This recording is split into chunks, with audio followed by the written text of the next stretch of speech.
I tried really, really hard this year to enjoy having a 9 to 5. And I tried really hard to appreciate it because there are some really good things about having the stability of a 9 to 5. It's not what I want to do. It's hard to explain and it's hard to understand because it does feel like I am in a very privileged position to have the opportunity to say that I'm going to give it up because most people can't and most people won't. And the funny thing is that I don't come from privilege. I don't come from the type of family or the kind of background where you would give up stability in order to pursue your dreams. I started working at a young age. I'm a high school dropout. All I've done my whole life is work, and all I've done my whole life is find stability, which was good. And given my circumstances and my background and how I was brought up, it's good that I was even level-headed enough to maintain a job, because a lot of people that I grew up with and a lot of my friends couldn't even do that. But I at least had a good enough head on my shoulders to be able to keep a job. And then eventually in my 30s, I decided to do something that felt impossible and learn how to code. And the biggest reason why I wanted to learn how to code was because I wanted stability. Funny enough, the irony is too much when I think about it. I wanted to have a 9 to 5. I wanted to have a good job. I wanted to be able to work regular hours and have weekends and holidays off, because at that point, I never really experienced that. I've always worked in the customer service industry, so I always worked weekends and I always worked odd hours. And I desperately wanted stability. I wanted health insurance. I wanted what the American dream is, right? The good job with the steady paycheck and a career with purpose. Because although I've always held down jobs and had that stability, it never felt like a career or something important. For some reason, we convince ourselves that the work we do needs to be meaningful or be important. And the truth is, I don't know if I had much of that, but I thought that I would get that from learning how to code. The truth is, all I really needed was to be able to support my family. And now I fast forward a few years later, so much has happened in the last 7 years since I learned how to code and got my first programmer job, and COVID, and starting a YouTube channel, and then changing jobs, moving from Vegas to Washington, and then leaving my job and traveling and trying to be a YouTuber. And like, my life has been pretty wild for the last few years. And all of the things that I have done are things that I never would have imagined that I would have done.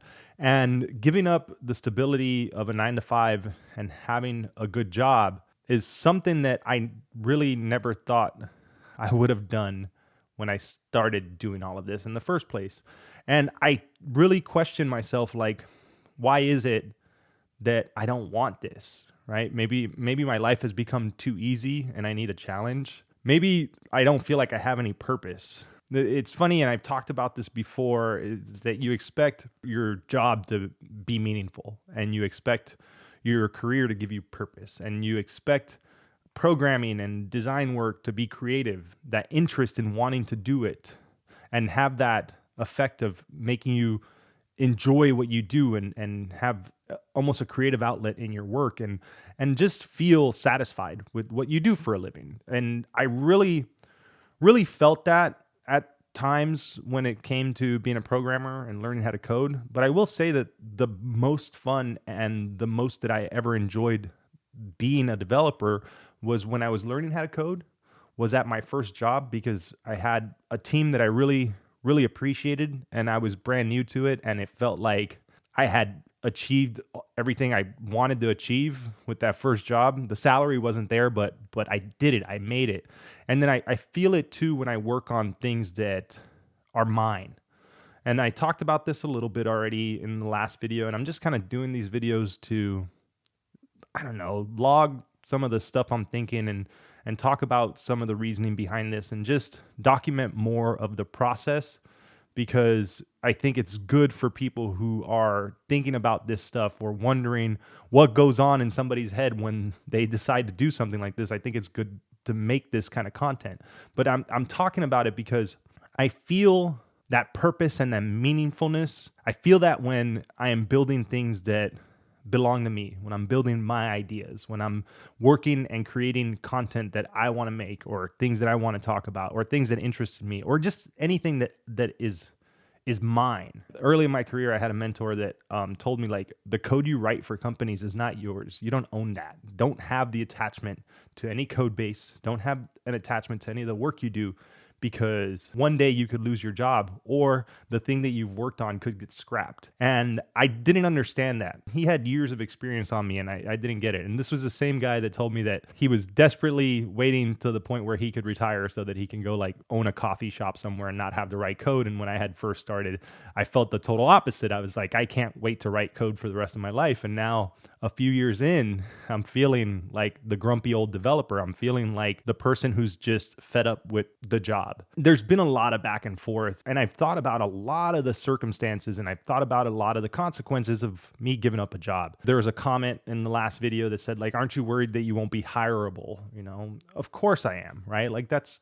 obviously something that I worry about. I worry about my resume over the last 4 years or so looking like I'm a job hopper. Maybe the last 2.5, 3 years or so. Of course I'm worried. Like it would be silly for me not to be worried. It would be foolish for me to think that everything's going to go perfectly too, right? Like I am aware of the risk that I'm taking. I understand this. I'm also pretty good at my job. Like I'm not a 10x developer. I'm not the best programmer. I know that. I learn quickly. And the things that I'm good at, I feel like I'm pretty damn good at it. Like I put in my notice for my current job right now, which was strictly a design role, which I've never worked only in pure UI UX design. I've always been like a hybrid like UI UX developer. My previous job where I did UX design, I would wireframe and make mocks, but then I would go and implement that in code. But this role now is not like that. This is pure design work. I don't really like it, yet I am being praised for how good of a job I've done, and everyone is telling me like how they're going to miss having me on the team and that I contributed so much to this project in the short amount of time that I've been there. And it's because I have a good work ethic. And I feel that my work ethic kind of goes to waste when I am working on things that I don't care about. And I've done so much on my part-time and on my free time to grow like my YouTube and to try to focus on other areas of my life that could potentially bring me that joy and that passion that I'm looking for in the work that I do.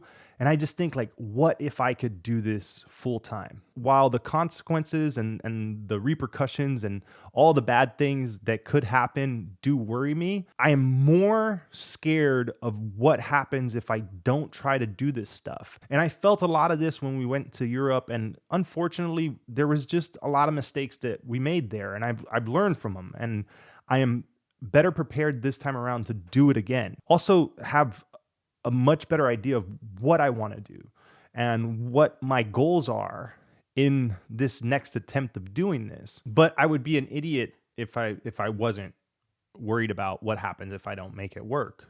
But I know for a fact that I can make it work. I have done so much with my life that I would have thought was impossible to do. I am at a point in my life that I never would have dreamed of being in. What I've built for myself, my savings, my work experience, my abilities and skills that I have acquired and learned over the last few years, like all of that stuff, if you would have asked me 10 years ago where I would be right now when I'm 40, I would have never guessed this. And I would have never thought that any of this could have been possible. That desire and that work ethic and me just setting out and saying I want to do this and going out and doing it is what got me here. And I'm going to put that same energy, that same effort, the crazy focus that I have and the same crazy obsession to try to get something and get to where I want to be and do the things I set out to do. I'm going to put that energy where I want it to be this time. And I feel that if I am able to get myself the time back that I spend every single day at work and focus that 8 to 10 hours a day that I work on my day job and on my design job into the things that I want to build, into making content, into creating startups, into coaching or whatever it is, whatever I decide to do, I know that I can do it. If I focus my energy in the right places, I know that I can grow those things. But focusing my energy on things that aren't really bringing me joy, but just bring me a steady paycheck and stability is not making me happy. I see comments where people are like, well, no matter where you go, you're still not going to be happy. You're running from yourself. You're not dealing with your problems. It's actually not the case. It's actually the opposite. I've actually dealt with a lot of my problems. I'm still sober. I'm still doing really well. I'm still working out, and I'm still taking care of my body, and I'm still taking care of my mental health, and I'm going to therapy, and I've really started to figure out the things that I want from life and the things that I don't want from life. Even though watching me talk about this stuff probably seems like someone who's unstable because they just keep wanting to leave and travel and like live this extravagant life, and they're running away from all their problems. It's not the case. I'm trying to build the life that I want, and I know the things that I don't want, and I want to be able to travel. I want to give my children and my family experiences that I've never had. Right now, everyone's on board and everyone feels good about traveling. And my kids talk about all the fun that we had when we traveled Europe, and they're looking forward to all the places we're going to go in Southeast Asia. Then I want them to see the world, and I want to show them the world, and I want them to be cultured and see different lifestyles and see how different people live, and just know that the world is bigger than the little suburban neighborhood that you live in or the 9 to 5 that you work. I don't know. Life is too short to not make it an adventure. And I feel that I'm depriving myself and my family of having a fun and exciting, adventurous life by just settling for safety and stability because I'm scared that it might not work out. I'd rather try again and keep trying in order to maybe get that freedom that I'm looking for, that freedom from having to do what everybody else does and to work the 9 to 5 just like everybody else does, and to do what everyone tells you to do because it's the right thing to do or it's the safe thing to do. Like, I've gotten this far in my life by not doing what everyone tells me to do. Maybe some of that advice was good and I didn't take it. I did take some of the good advice. When I was younger and people were telling me to go to college, I was like, no, I don't want to. There's nothing I wanted to learn. I don't want to get in debt. I was making good money working in the customer service industry in Vegas, and I didn't feel like doing it. That ended up working out for me. I didn't do what everyone told me then. I didn't go to school. I ended up saving money. I ended up fixing up my credit. And then I bought a house, which was what some people were telling me to do. And it was the advice I wanted to take. But everyone tells you to get the job and work and save up for retirement and then, do all those things you want to do later. The more I think about that, the more it just doesn't sit right with me. And like I said, man, I tried this year. I tried so hard to convince myself that it was what I wanted. I felt pretty good when I started the job and everything was new and I was getting my feel for the new team and I was learning new things. And a few months into it, I started feeling the same way about the work that I was doing. Even though I repaired so many other areas of my personal life, my work life just didn't feel like it was there. And I took a break from YouTube to see if that was maybe what was causing a lot of my issues. But I realized that was more of what I wanted to do than the work I was doing, but then I was kind of spread too thin and stretched out too far and felt like, well, YouTube can't pay the bills. I got to focus on my job because that's where I need to put my energy at because I need to make sure that I can pay the bills and support my family. Almost a year later, now I'm in the same spot and I'm feeling the same way and I'm realizing that it doesn't feel right to me. I want to try to live my dreams, as stupid and cheesy as that sounds, and has as many stupid comments that I'm going to get from people saying that I'm an idiot. Maybe I am, but I've built quite the life for myself being the idiot that I am and doing the stupid stuff that I've done. And I'm in a position where I can afford to do this. I'm in a position where we can do it because logistically it works out for us for the fact that we homeschool. I can pick up a job remotely if I need to. If that ends up being what I have to do in order to survive and pay my bills and feed my family, I will do anything I need to do in order to make sure that my family is good. I also am willing to do whatever it takes to make sure that I can live the life I want to live. And working a 9 to 5 clocking in and clocking out every day. It's just not what I want to do right now. And I don't know, maybe things will change. Again, when we were traveling, we came back to this because we were scared and it felt like we were making mistakes by trying to force it and keep traveling. And I look back and I felt like that was a pivotal moment. We should have gone further in and stuck to our commitment, but we chickened out. I did. Funny because I talked to my wife about it and she's like, if you remember correctly, like you're the one that wanted to go back to the US. She's like, I wanted to keep traveling. And it's true, but I was scared because I felt that I had people who depended on me and I felt that I had to make sure that I kept them safe in the sense of, stability and financial safety and providing for them. And I felt that I didn't want to put them in a bad spot. I'm not going to put my family in danger. I'm not going to put us in a position where we're going to burn through our money. The truth is that I know right now I have enough money coming in from YouTube, especially if I start actually uploading and making content again, that alone can afford us this trip. And we're in a position where we can try it again. And not many people get this opportunity. A lot of the people that take jabs at me in the comments about this are people that will never try to do this because they're too scared. I don't want to be scared. I want to try the things that everyone tells you you're stupid or crazy for trying.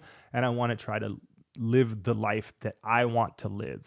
There's a bunch of different things I want to do that I'll be talking about and documenting on this channel. And as I document my journey, I'm going to make more videos as I start packing up my office and just getting ready to make that trip. There's just a bunch going on. We're in the holiday season. See, the elves are in the background there causing trouble in my office. I'm just going to try to talk more about what's on my mind and the process of this journey and just keep everyone in the loop to see how it goes. If anything, it'll make good content because everyone loves to watch someone crash and burn. And if I'm successful and I make it happen, and then I can say I documented the whole thing to maybe help inspire and motivate other people out there that might want to do this one day. All right, with all that said, there's a little bit of the reasoning why I'm giving up the stability and the thoughts that have gone into me making this decision. Thanks for watching, and I'll see you next time.